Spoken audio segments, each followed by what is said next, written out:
नमस्कार दोस्तों, मैं भवतोष विज्ञान की बात यूट्यूब चैनल में एक बार पुनः आपका स्वागत करता हूं। सारे साधन जिनके द्वारा हम बातचीत करते हैं, लेकिन दोस्तों क्या आपको पता है, जब कोई भी आपदा आती है, कोई भी डिजास्टर आता है, चाहे वो भूकंप है, सुनामी है, क्लाउड बस्ट है या अन्य कोई बड़ी आपदा है जिसमें संचार के समस्त साधन ध्वस्त हो जाते हैं, तब हम एक दूसरे से कैसे सहायता करते हैं, कैसे कम्युनिकेशन एस्टेब्लिश करते हैं, इस तरह का एक विशेष संचार का साधन है जिसके बारे में हम आपसे चर्चा करेंगे। तो दोस्तों, सबसे पहले अगर आपने विज्ञान की बात यूट्यूब चैनल को सब्सक्राइब नहीं किया है तो आप इसे प्लीज़ सब्सक्राइब कर लीजिए।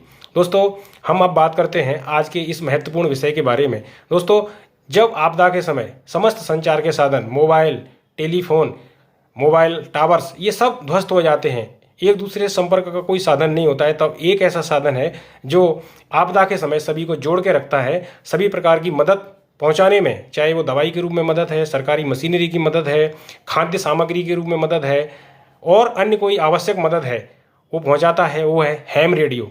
दोस्तों, आपने हैम रेडियो का नाम पहले कभी सुना होगा, जरूर सुना होगा। हैम रेडियो बेसिकली होता क्या है?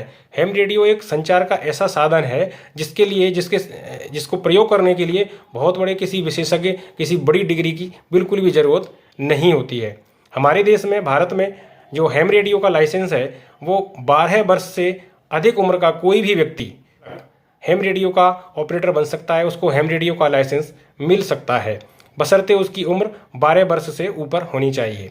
इसके लिए एक छोटी सी परीक्षा भारत सरकार के टेली कम्युनिकेशन मंत्रालय के द्वारा आयोजित की जाती है और बहुत ही नॉमिनल चार्जेज पर, बहुत सी कम फीस के आधार पर वो परीक्षा में बैठ सकते हैं और परीक्षा पास करने के बाद में हैम रेडियो का लाइसेंस, हैम रेडियो ऑपरेटर का लाइसेंस प्राप्त कर सकते हैं। और कोई भी व्यक्ति जिसके पास हैम रेडियो का लाइसेंस नहीं है, वो इस प्रकार के संचार के साधन का प्रयोग बिल्कुल भी नहीं कर सकता है। जो लोग हैम रेडियो ऑपरेटर्स होते हैं, उन्हें सामान्य भाषा में हम हैम बोलते हैं। कि हमारे देश में अभी कितने हैम हैं? दोस्तों, आज भारत में लगभग 25,000 हैम रेडियो लाइसेंस धारक हैं, हैम रेडियो ऑपरेटर्स हैं, जो कि आपदा के समय आपस में जुड़े रहते हैं।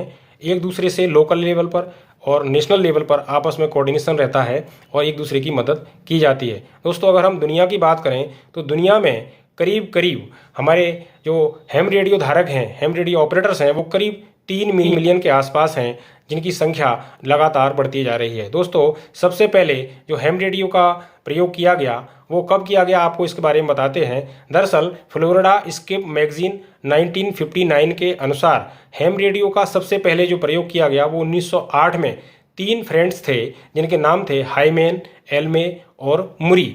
उन्होंने उस क्लब के द्वारा, उन 3 मेंबर्स के द्वारा इस तरह का एक डिवाइस के द्वारा आपस में संचार स्थापित किया गया, जिसको बाद में हैम नाम दिया गया। बेसिकली ये हैम हाइमेन, एल्मे और मुरी के नामों का एक प्रारंभिक इनिशियल है, जिनको मिलाकर के HAM हम हैम बोलते हैं।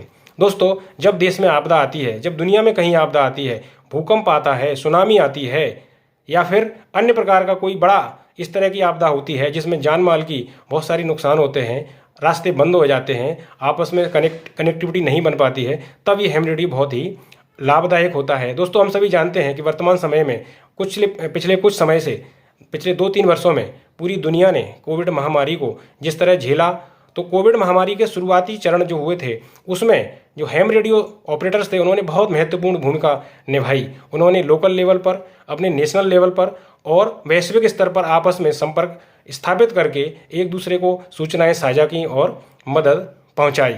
दोस्तों, इस दिशा में हम अगर आगे बात करें तो बहुत सारे महत्वपूर्ण बिंदु रहते हैं जिनके बारे में चर्चा की जा सकती है। हमारे देश भारत में जो हैम रेडियो को पॉपुलराइज किया जा रहा है, इसको एक हॉबी के तौर पर लिया जा रहा है, लोकप्रियता बढ़ाई जा रही है, उसमें भारत सरकार का जो विज्ञान प्रौद्योगिकी विभाग है उसके अंतर्गत NCSTC यानी कि राष्ट्रीय विज्ञान एवं प्रौद्योगिकी संचार परिषद और विज्ञान प्रसार के द्वारा बहुत ही महत्वपूर्ण कार्य किया जा रहा है। देश के युवाओं को इस दिशा में जोड़ने का प्रयास किया जा रहा है। दोस्तों, प्रत्येक हैम रेडियो स्टेशन को एक यूनिक ID दी जाती है, उसके ऑपरेटर को एक यूनिक कोड दिया जाता है और वो अपने ID और कोड का यूज करके आपस में कनेक्टेड रहते हैं।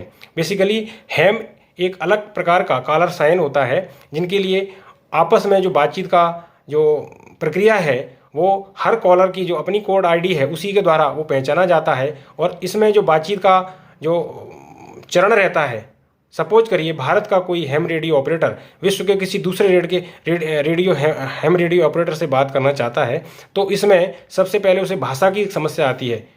कॉमन लैंग्वेज नहीं होने की वजह से एक देश की भाषा दूसरे देश की भाषा में कैसे समझ में आएगी, कैसे एक दूसरे से संपर्क स्थापित करेंगे। तो उन्होंने इस प्रकार की कोडिंग को प्रचलन में लिया कि वो कोडिंग ही उनकी भाषा होती है और वो कोडिंग एक निश्चित प्रकार की होती है जो विश्व के सभी देशों में एक समान प्रकार से यूज की जाती है और एक भाषा के रूप में वो एक दूसरे से संचालित होती है और आपस में संपर्क स्थापित होता है। तो दोस्तों, हैम रेडियो इतना महत्वपूर्ण उपयोगी होने की वजह से हमारे देश में लगातार पॉपुलर हो रहा है, इसकी लोकप्रियता लगातार बढ़ रही है। तो आपको आज का वीडियो कैसा लगा, आप इस पर लाइक कीजिए, सब्सक्राइब कीजिए और अपने दोस्तों को भी भेजिए।